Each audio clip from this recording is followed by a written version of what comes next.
최근에 아파트 가격이 큰 폭으로 오르면서 많은 분들이 불안감을 갖고 있는 것 같습니다. 또한 매수 심리가 굉장히 극대화되면서 좀 추격 매수를 하시려고 하시는 분들도 많이 있는 것 같거든요. 오늘은 추후에 부동산 시장이 어떻게 변화할 것인지에 대한 부분을 여러분들과 함께 좀 이야기해 보려고 하고요. 부동산의 미래는 정답이 없습니다. 그렇기 때문에 오늘 제가 제공하는 이러한 영상들을 통해서 저희 정답과 여러분들이 생각하는 정답이 틀릴 수 있어요. 다만 어떻게 생각하고 어떻게 바라봐야 되는지 그러한 것들을 좀 공유해 보도록 하겠습니다. 임성배 TV. 보동과 텐데크. 그러면 앞으로 어떻게 부동산 시장이 변화할 것인지 한번 예측을 한번 해보도록 하겠습니다. 예측이라고 하기보다는 한번 생각을 한번 해보도록 하겠습니다. 같이 한번 여러분들도 제가 가지고 있는 생각들, 그리고 여러분들도 한번 이러한 자료들을 보시면서 미래의 부동산 시장을 어떻게 준비해야 되는지, 그리고 어떻게 변화할 것인지에 대해서 좀 생각할 수 있는 계기가 됐으면 좋겠습니다. 이 자료는 이제 KB금융은행에서 제공한 자료이고요. 2021년 미국의 새로운 부동산 트렌드라고 하는 주제로 발표한 내용입니다. 이 내용 같은 경우를 보게 된다면 크게 이 세 가지 파트로 나누어져 있습니다.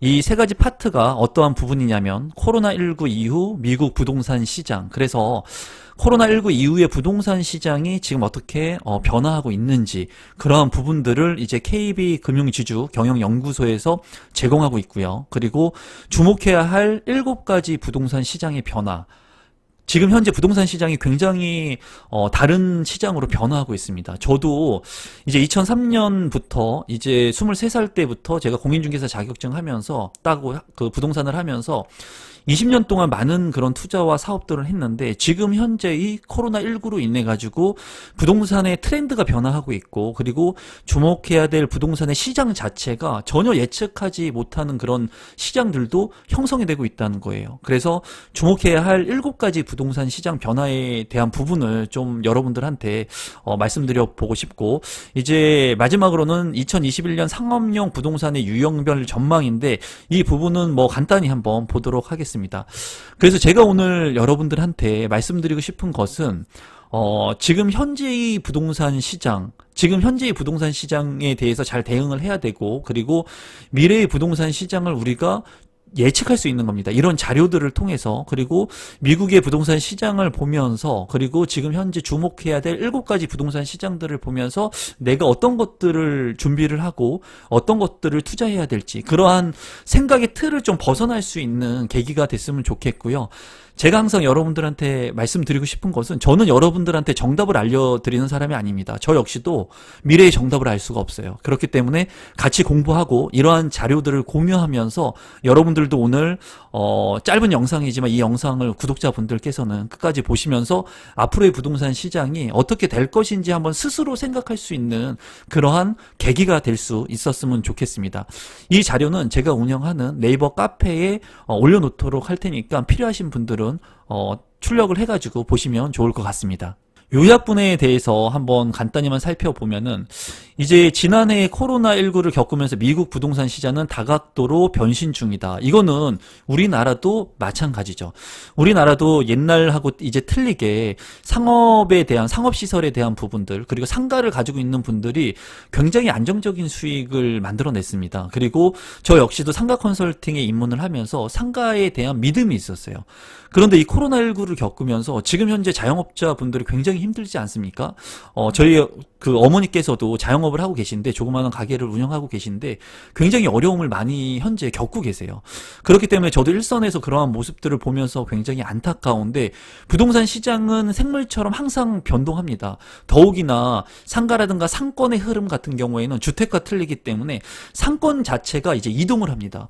주택 같은 경우에 핵심적인 입지, 교통, 인프라를 가지고 있다면 그 핵심적인 강남의 입지가 대처하기 하기는 그렇게 쉽지는 않거든요.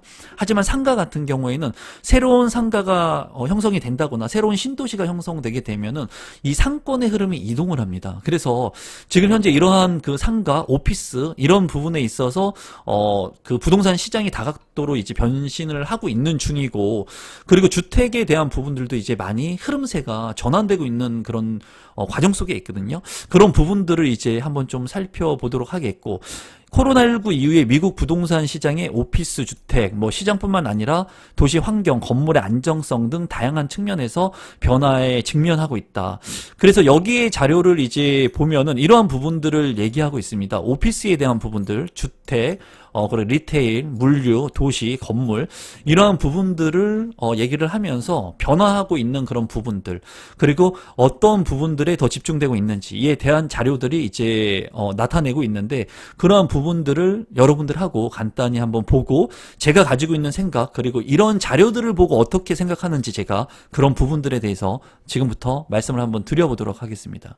지금 현재 코로나19 여파가 여전히 존재하는 가운데 부동산 시장에 대한 불확실성으로 유형별 상업용 부동산에 대한 전망은 다소 차이가 있다.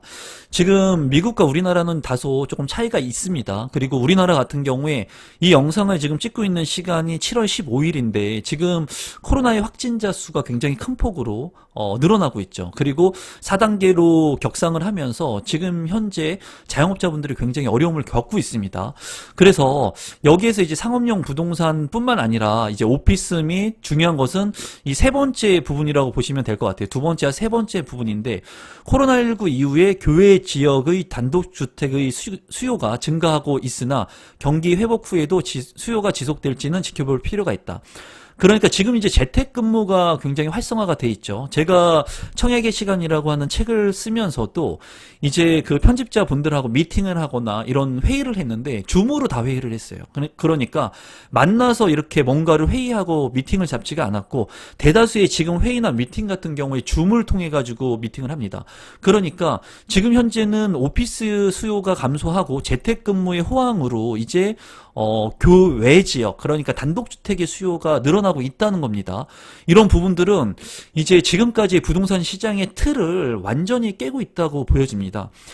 직주 근접이 굉장히 중요하죠. 직주 근접이 굉장히 중요하기 때문에 이제 강남이라든가 직장에 출근을 해가지고 우리가 근무를 할 수 있는 그 근무지가 있는 주변의 주거지가 굉장히 곽강을 받았어요. 그리고 지금 현재 그런 직주 근접의 주택들의 가격이 큰 폭으로 올랐죠. 그런데 이제 코로나19로 인해서 재택근무가 굉장히 높게 형성이 되면서 교외 지역으로, 그러니까 외곽 지역으로 많이 사람들이 이탈을 하는 그 미국에서는 현상이 보여진다는 거예요. 이런 부분에 대해서는 이제 저 같은 경우에는 아직 우리나라에서는 그래도 핵심의 도심권에 있는 주택의 수요가 높다, 강세를 보일 것이다, 이렇게 생각을 하지만 이러한 자료들을 보면서 잠깐 저도 다른 생각들을 한번 해볼 수 있는 거죠. 어쩌면 이제는 직주 근접에 따른 주택 수요보다 외곽지에 조금 저렴한 주택이 어떻게 보면은 많은 사람들이 선호할지는 않을까, 이런 생각들을 해볼 수 있다는 겁니다. 그래서 지금 현재 미국 같은 경우에는 이런 외곽의 그런 주택의 수요가 많다고 해요. 이런 부분들하고 이제 우리가 주목해야 될 7가지 부분들을 간단히 한번 살펴보도록 하겠습니다. 그러면 미국 부동산 시장에 대한 부분을 한번 보도록 할게요. 코로나19로 인해서 미국의 부동산 시장도 그 여파를 벗어나지 못했습니다. 그리고 코로나19에 대한 타격을 분야별로 많이 이제 받았는데, 대규모 인파가 모이는 도심 지역 사무실, 그리고 리테일, 아파트, 호텔 등 코로나19의 잠재적 확산 지역으로 부각되면서 전반적인 침체가 되었다. 우리나라도 마찬가지죠. 전반적인 침체가 되었고, 이제 관광객이 몰리는 데 같은 경우에는 굉장히 큰 타격을 입었습니다. 그리고 해외 같은 경우에도 이제 외국인의 관광객 수요로 인해서 이제 수익을 창출했던 그런 국가들 같은 경우에는 많은 손실을 지금 보고 있는 상황이죠. 그러면 현재 이렇게 안 좋은 부동산 시장 속에서 어떻게 이 코로나19가 주요 부동산 시장에 이 트렌드에 영향을 미치고 있는지를 한번 살펴보겠습니다. 또한 이런 것들을 우리 구독자분들이 보시면서 내가 앞으로 투자를 하겠다 하는 그런 방향성, 큰 틀의 줄기들을 좀 잡아볼 수 있을 것으로 보여요. 코로나19가 변화 가속화된 분야를 한번 살펴보면은 재택근무, 지금 현재 재택근무에 대한 부분들이 상당히 많이 이루어지고 있습니다.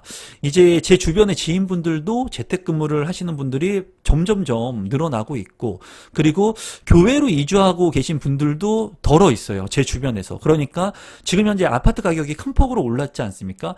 이 아파트 가격이 큰 폭으로 올랐기 때문에 이 아파트를 처분을 하고, 그리고 교외에 단독주택을 지금 현재 구입하신 분들도 있습니다.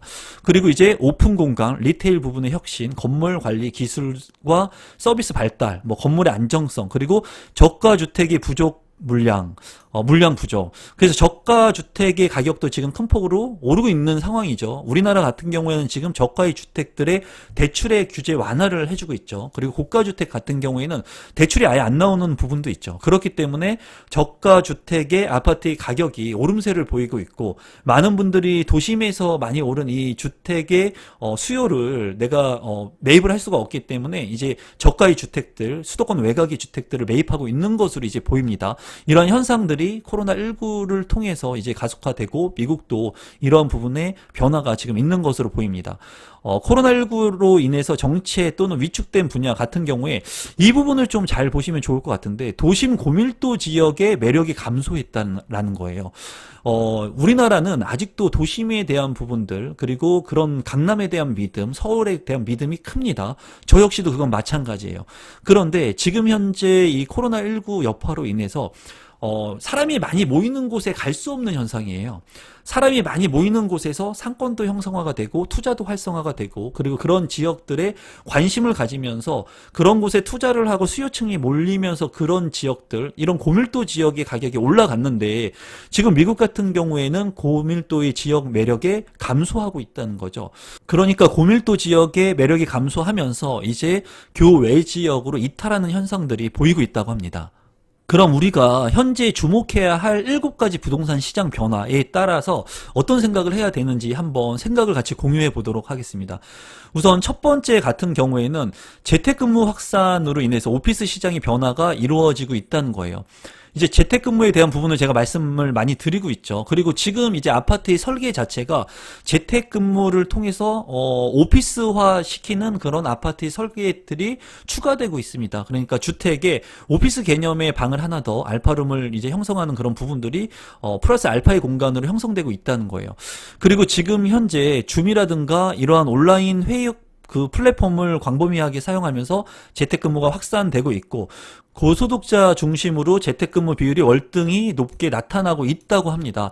이 부분은 좀 눈여겨보실 필요성이 있어요. 그러니까 사무실이나 현장에서 근무하시고 있는 분들은 현장에 가야 되기 때문에 이제 그 업무지로 이동을 해야 되지만, 고소득자의 어떠한 오너라든가 무언가를 이제 지시할 수 있는 그런 부분들, 직접 현장에서 일을 안 해도 되는 사람들은 재택근무를 통해 가지고 근무를 하기 때문에 이 고소득자 분들이 어떻게 보면은 부동산의 가격 상승을 주도하는 사람들이라고 볼 수가 있거든요.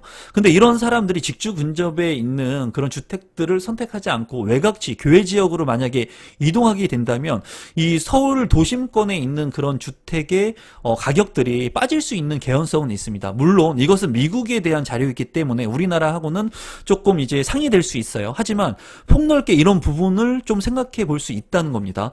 만약에 이러한 코로나 사태가 장기화된다, 앞으로 이런 사태가 장기화되게 된다면은 이 도심으로의 집중되는 그런 과포화된 수요층들이 어떻게 보면은 분산될 수 있는 개연성도 있다고 봅니다. 그런데 이 코로나에 대한 부분은 언젠가는 종식될 거라고 이제 생각은 합니다, 저는. 하지만은 이런 생각들, 예전에는 강남 불패에 대한 부분들, 지금도 강남 불패에 대한 생각들이 높죠. 저 역시도 그런 부분들을 가지고 있습니다. 서울의 핵심 지역들의 아파트 가격은 떨어지지 않을 것이다 라고 생각을 하지만은, 이 코로나 바이러스 사태로 인해 가지고 이렇게 좀 차별화된 생각을 할 수 있는 계기를 만들어준 것 같아요. 그래서 여러분들께서도 지금 외곽에 있는 교외의 아파트 가격들, 그리고 그러한 주택들을 선호하는 사람들이 많고, 일부는 도심권에 있는 회귀 현상들이 이루어지고 있거든요. 우리나라에서도 이런 부분들이 지금 현재 나타나고 있다라고 보시면 좋을 것 같습니다. 이제 두 번째로 교외 지역으로 주거지가 이동하고 있다. 이 부분에 대해서 제가 핵심적으로 계속 말씀드렸기 때문에 이 부분은 크게 말씀을 드리지 않겠습니다. 하나만 읽어보면은 교외 지역에 위치한 단독주택의 가격이 높음에도 불구하고 팬데믹 이후 미국은 교외의 단독주택에 대한 선호도가 크게 증가했다. 여기에서는 제가 이제 두 가지 측면으로 생각해 볼 수 있을 것 같아요. 이런 얘기들을 하게 되고 이런 자료들을 보게 된다면 대다수의 사람들은 이 미스매치의 이 글들을 읽으면서 이런 생각을 할 겁니다. 그러면 단독주택이 외곽에 많은 사람들이 선호하니까 외곽에 있는 단독주택을 내가 매입해야 되겠다. 그래서 가격이 더 오르면 팔아야 되겠다. 이런 생각을 할 수가 있는데 그건 이제 1차원적인 생각이에요, 여러분. 1차원적인 생각이고 저 같은 경우에는 어떤 생각을 하냐면 물론 이 교외 지역으로 주거지가 이동하면서 단독주택의 가격이 지금 올라가고 있다고 합니다. 미국 같은 경우에. 그리고 지금 현재 우리나라에서도 제 주변 지인분들 중에도 오른 아파트를 팔고 외곽 지역의 단독주택을 사신 분이 있어요. 그리고 8월에 이제 또 이사를 가시는 분도 있습니다.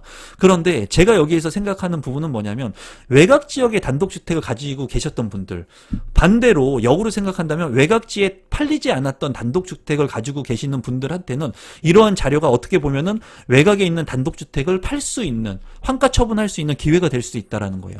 그래서 항상 양면성으로 생각을 해봐야 됩니다. 제가 항상 역발상에 대한 부분을 많이 말씀을 드리고 양면성에 대한 부분을 많이 말씀을 드리는데 지금 만약에 이런 자료를 보면서 1차원적인 생각은 단독주택을 사야 되겠다라는 게 1차원적인 생각이라면 2차원적인 생각으로 넘어간다면 우리 구독자분들께서 그러면 외곽에 있는 단독주택을 내가 가지고 있다면 이것을 처분하고 반대로 내가 이렇게 파는 서울의 핵심 지역으로 들어올 수도 있겠구나라고 한번 생각을 해보셨으면 좋겠어요.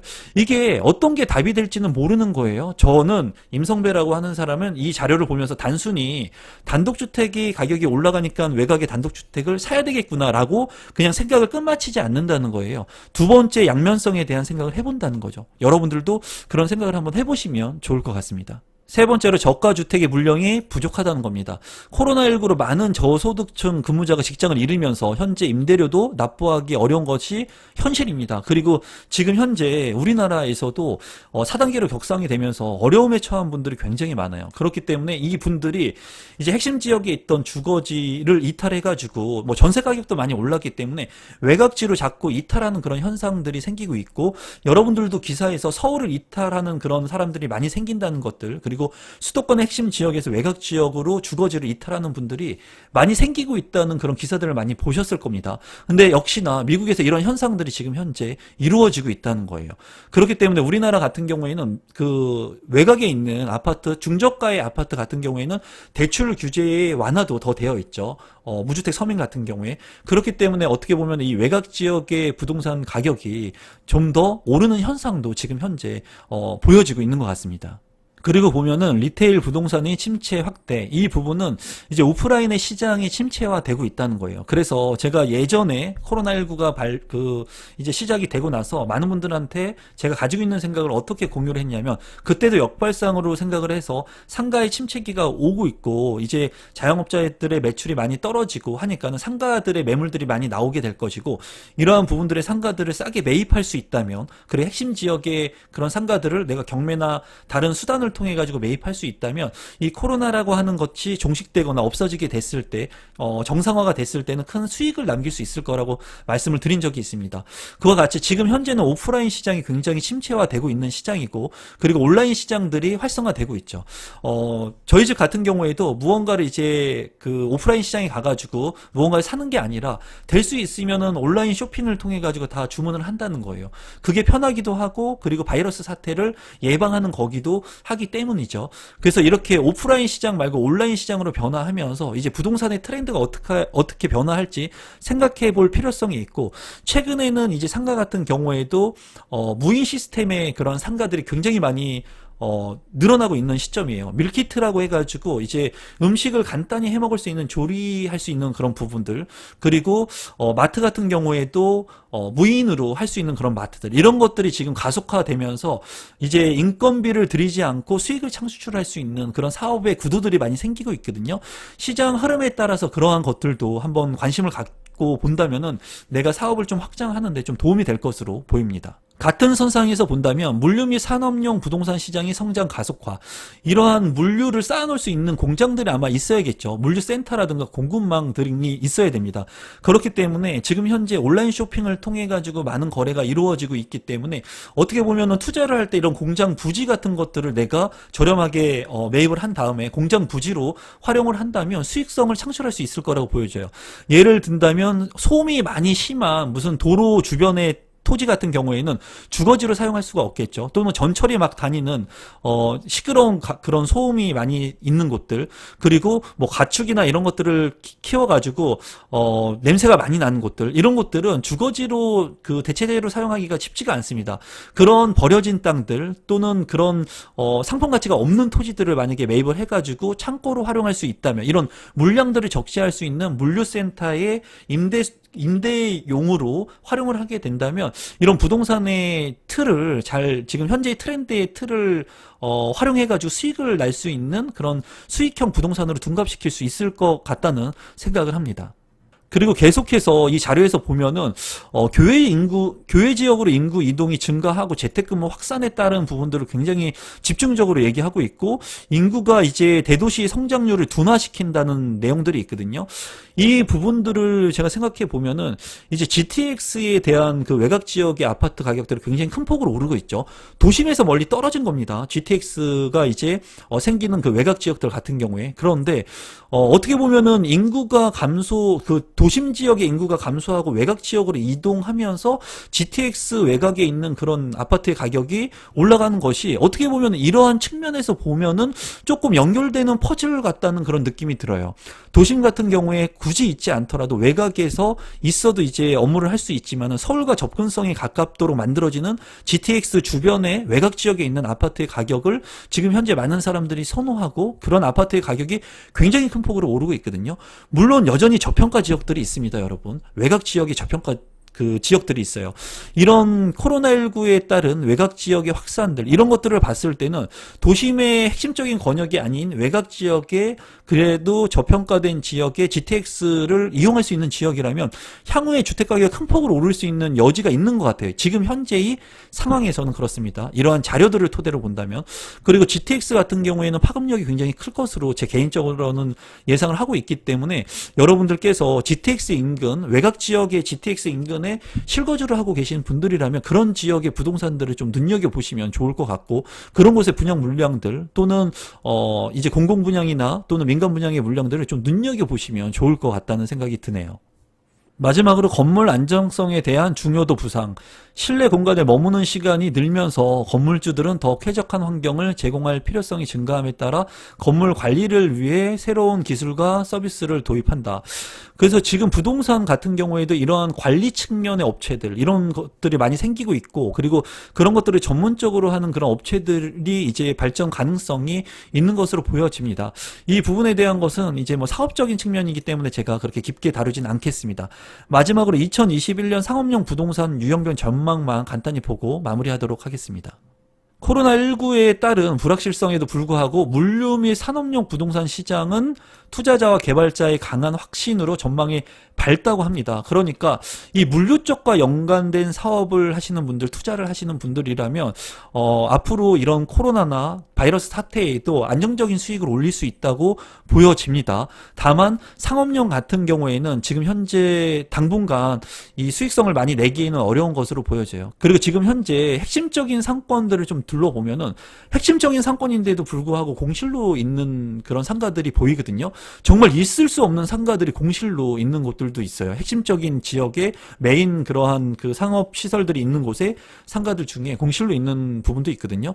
그렇기 때문에 지금 현재 상가나 이런 투자는 조금 저렴하게 접근할 수 있을 수 있겠지만은 불확실성이 크기 때문에 일반 투자자들 같은 경우 좀 조심스럽게 접근할 필요성이 있고, 이 물류 쪽과 관련해가지고 투자를 좀 생각하시면 좋을 것 같다는 게 개인적인 생각이에요. 앞서 얘기한 듯이 물류 창고에 대한 부분들, 그리고 물류와 연관돼서 사업을 할 수 있는 것들, 그게 주식이 될 수도 있겠고, 여러 측면에서 생각을 하면서, 이 바이러스 사태에도 살아남을 수 있는 업종이 무엇인지, 그리고 그 업종과 관련된 부동산이 어떤 것이 있는지, 그런 부동산을 내가 향후에 어떻게 투자하면 좋을지에 대한 부분들을 좀 고민하시면 좋을 것 같습니다. 오늘은 이제 미국의 부동산 시장을 보면서 주목해야 될 7가지 부분들에 대해서 제가 좀 말씀을 드려봤고, 이 영상이 되게 길어진 것 같은데 그래도 이러한 영상을 보시면서 제 생각을 공유할 테니까 여러분들도 저와 같은 생각을 하실 필요 없습니다. 여러분, 이 자료를 보시고 한번 읽어보시고 형광펜으로 한번 칠해보시면서 여러분들이라면 향후의 부동산 시장이 어떻게 변화할 건지, 그리고 이 변화를 어떻게 예측할 건지, 그 예측된 부동산 시장이 도래하게 됐을 때 내가 어떻게 대응할 건지, 그런 부분들을 좀 공부하시는 계기가 됐으면 좋겠습니다. 마지막으로 끝까지 항상 믿고 시청해 주시는 구독자분들께 진심으로 감사드리고 오늘 영상은 이것으로 마무리 짓도록 하겠습니다. 고맙습니다, 여러분.